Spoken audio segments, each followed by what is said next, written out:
Luckily enough, at that time as well, which is now of course a long time ago, an experiment was started in my local primary school, which may not be that different from this, in which they wanted to demonstrate something which maybe nowadays is beyond the necessity to demonstrate it, but they wanted to demonstrate that anyone could learn a musical instrument if they were taught. It wasn't something which was by divine anointment.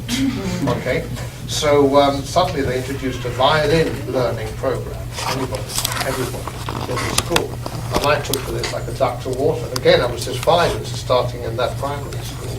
But this time it was more formal. That was with music and proper teaching. And so I was doing the guitar all by ear and music with the violin. And that went parallel lines to the age of 7 or 8 when I then eventually did learn to read music.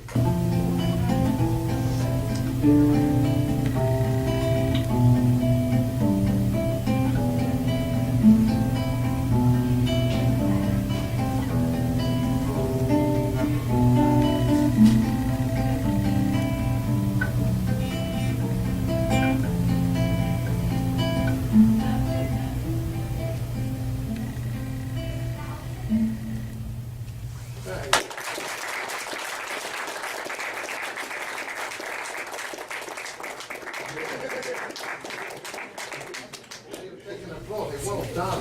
Very good to take applause that one. We're going to fall over when you do. All right, this is really great what you're doing here. Because you actually got really good fingers with the left hand is moving really well. The right hand is also moving well. Occasionally it's slightly out of time, yeah? Maybe just the nervousness of now at the moment. Or maybe a slight hesitation with the memory, was it, or what? What was it? Just a nervousness, okay. But what I would like to hear in this, and maybe the composer himself too, who we have present here, is a little bit more of the dynamics which are written here, or the expression marks. Look at that, it's got MF, decrescendo, ponticello, forte, a tempo. You know what all these foreign words mean, yeah? Poco ritardando, mezzo forte, crescendo. Okay? All that. If you could put more of that into it, I think it'd be jolly good.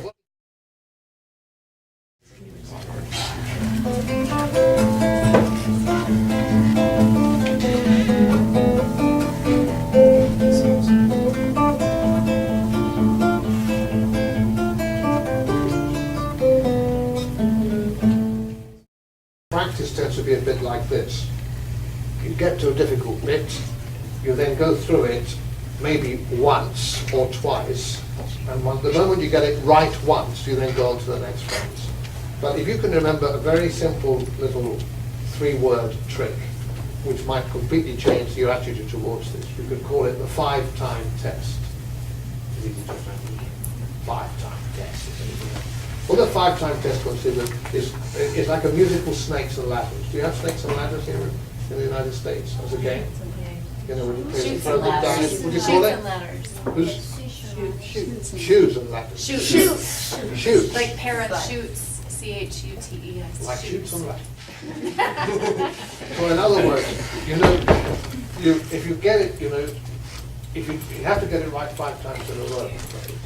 If you don't get it right 5 times in a row, so you make a mistake the 4th time. Bad luck, you've got to start all over until you get it right 5 times in a row.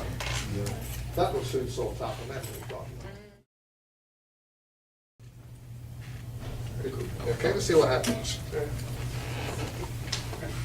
And you keep your eyes on it. Follow.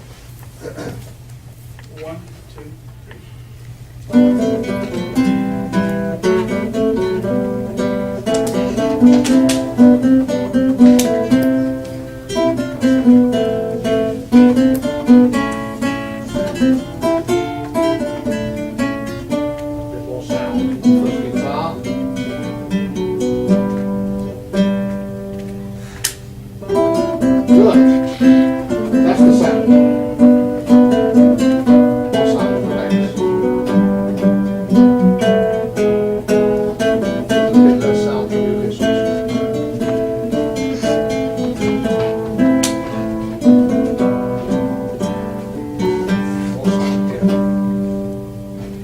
So generally, you were just, it was quite good, and there was one that said more sound because this wasn't enough happening. is already much better, isn't it? Yeah. We're going to do it one last time together. What we after. This really helped that Jesus was, you were thinking of him as being, he was the leading the way, and that helps because you did it with a confidence. You can do it a little bit more, especially when there's the space and the long notes. But you played with a lot of strength, but sometimes you drown the first guitar out. Now, it's unfair because she should be playing louder, but for the moment she is. Okay, so let's just tailor it down a bit to match that. So we're now, this time around, we're after making it not just together, but we're doing it louder from you for the bass, because that doesn't get so much in the way. Yeah. It's these two parts which clash if the balance isn't right. That always needs to be firm from you as you were doing, so don't feel shy about playing out. Okay. But this last time, it's not just to get it together, but let's see if we can get a beautiful balance as well, real balance, okay?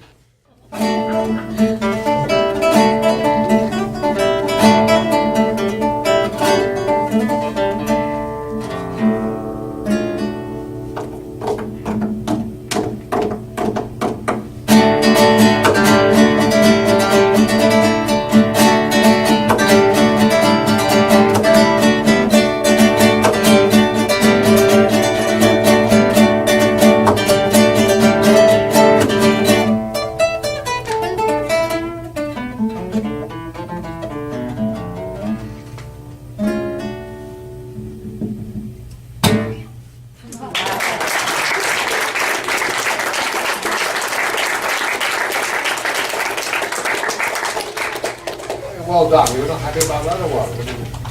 It was mediocre. Why did you think mediocre?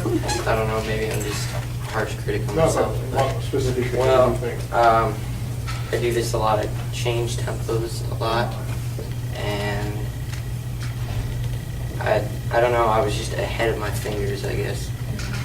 No, I think that's a very, very astute observation, which I was about to make to you as well. That was the only criticism I could easily hear, which was that the lack of total consistency in the tempo, you know, the rhythmic instability in the piece.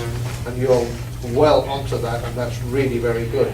Let's try to think now how you were aware of it, but couldn't get out of that cycle of it being slightly out of time.